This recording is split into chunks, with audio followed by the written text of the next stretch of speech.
I love that we start from raw product and create whatever the industry needs. Rectangle, round, oval, we can do that. So it's taking physical flat sheet and turn it into a shape, and we do that by 200 and some thousand pounds a day from raw to finished product. Hey, why not do this? This is a pressurized water cutter. Uses pressurized water to cut through the material.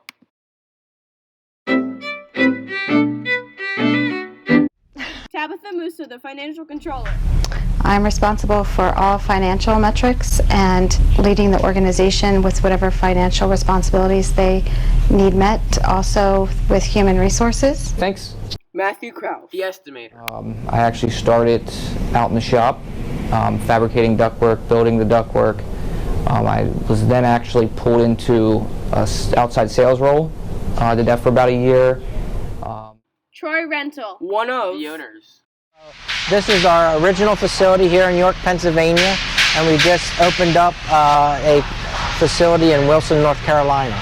This is what's so cool about manufacturing. This is what's so cool about manufacturing. This is what's so cool about manufacturing. And this is what's so cool about manufacturing.